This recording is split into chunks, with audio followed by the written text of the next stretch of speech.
Hi, I'm Maria. I'm a successful real estate agent, and I've always been good at seeing value, not just in houses, but in relationships too. My husband, Tom, and I were lucky to inherit a beautiful vacation home by the lake. It was quiet, peaceful, and the perfect escape from busy city life and, to be honest, from my in-laws. Tom's parents never really warmed up to me. They came from a more traditional background and often made small, passive-aggressive comments about my career and my modest upbringing. A real estate agent, always trying to sell something, they'd joke, but I knew there was more to their words. This house wasn't just a building for us, it was our haven, where we shared laughter during family get-togethers and found peace on our own. But as Tom's parents got older, they started asking us to sign the house over to them. We need to make sure it stays in the family for future generations, they said one night at dinner. The room felt tense, and I could sense the pressure in the air. But it is staying in the family. Tom and I are your family, aren't we? I asked, trying to stay calm even though I was getting frustrated. Yes, Maria, but you know what we mean. It's about securing the family legacy, Tom's father replied, his tone leaving no room for debate.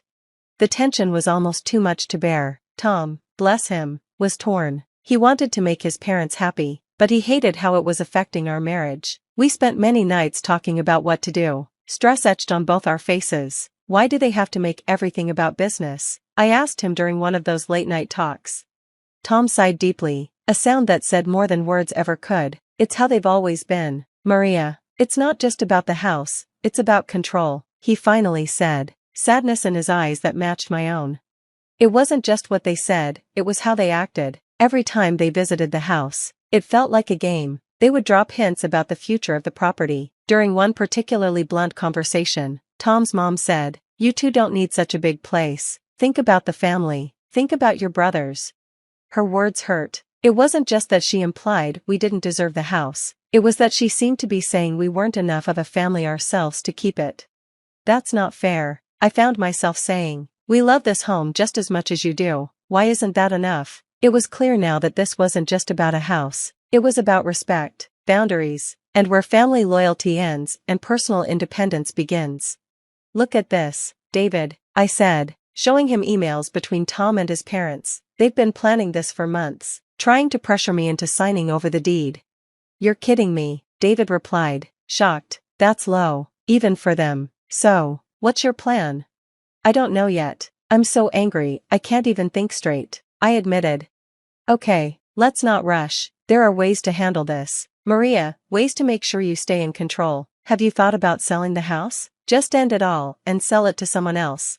Can I do that without Tom agreeing? I asked.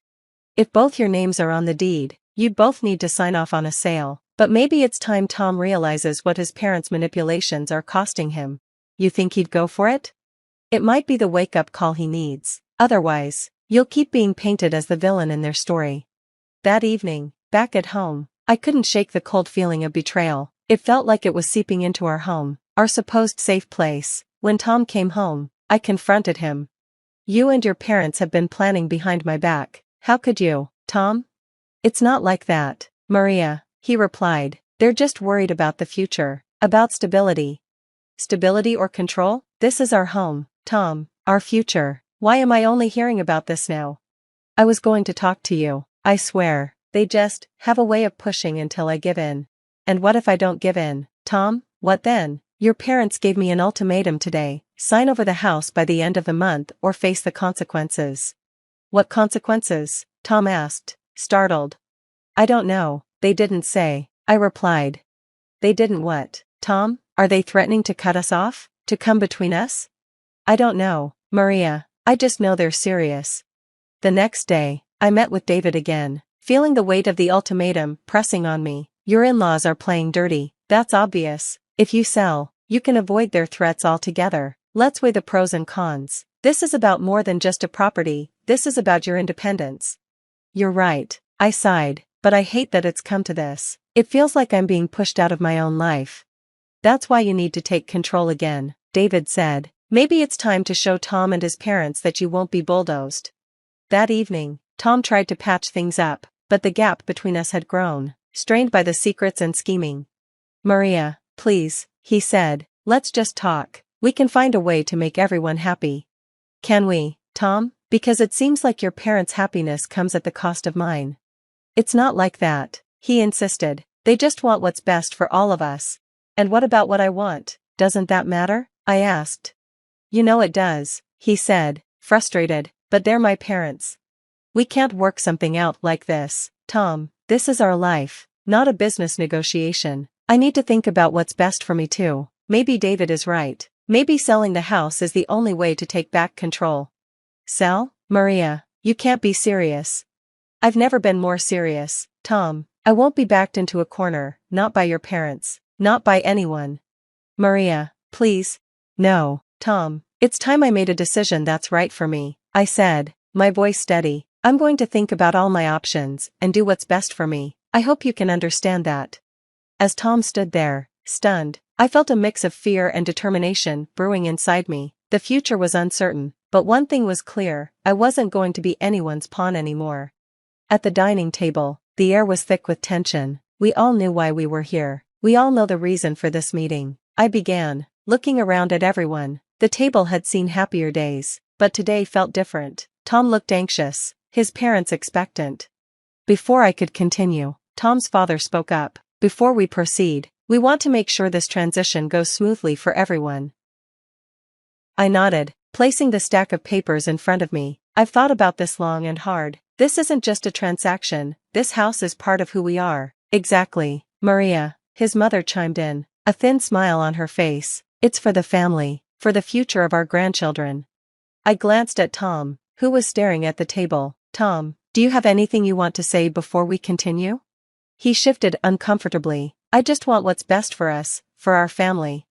And what is best, Tom? I asked softly. He hesitated. I think keeping the house and the family is the right thing to do. It's what my parents want. Taking a deep breath, I leaned forward. Well, there's been a change of plans. Tom's father frowned. What are you talking about, Maria? The house, I said, my voice calm but firm. It's already been sold. The room fell into stunned silence. Tom's eyes snapped up to meet mine. Sold? His mother gasped. To whom? When? To a charitable organization. They plan to turn it into a retreat for underprivileged families, I said, sliding the proof of sale across the table. Tom's father's voice rose. How could you do this without telling us? I had my reasons, I replied firmly. This house was as much mine as it was Tom's. I couldn't let it be used as a tool for manipulation any longer. We never, his mother began, her face flushed. Please, I cut her off. I've seen the emails, the plans, I felt the pressure. This was the only way I knew to protect what was ours, what was mine. Tom looked torn, his voice pained. Maria, why didn't you talk to me about this? I wanted to, but every time we spoke, it felt like your parents' wishes came first. Just then, the doorbell rang. I stood to answer it, letting in Miss Johnson, the representative from the charity. She entered with a calm presence. Good afternoon. I'm here to discuss the future of the property, she said, extending her hand to Tom's parents. Tom murmured, still in shock. We had no idea it would come to this. Miss Johnson smiled warmly. We plan to honor the spirit of this home. Families in need will find peace here, just as you did. I hope you can see the good in that. Tom's mother looked between me and Miss Johnson, her sharp demeanor softening slightly. And our son, our family. I believe this is a new beginning for all of us, I replied, a mix of relief and defiance in my voice, one where we respect each other's decisions and boundaries. Tom stood and came to my side. I need to think about all this. Maria, can we talk? Of course, I said, hoping this crisis could finally begin to heal the rift between us. As Miss Johnson explained the charity's plans for the home, I caught Tom's eye. There was a flicker of understanding, maybe even gratitude. It felt like the first step toward healing. The meeting ended with promises to communicate better. While the reconciliation wasn't complete, the house felt lighter, its walls ready to embrace a new chapter. The echoes of that meeting stayed with me in the following weeks, a constant reminder of the seismic shift in our family dynamics. As I faced the backlash from Tom's parents and their circle, Tom became my greatest support. One evening, while we sat among boxes in the old vacation home, packing up memories, Tom broke the silence. This isn't just about the house anymore, is it? No, I replied, sealing another box with tape. It's about setting boundaries, Tom. It's about respect. Tom sighed, the weight of everything finally sinking in. You were right, Maria. My parents, they went too far. I see that now.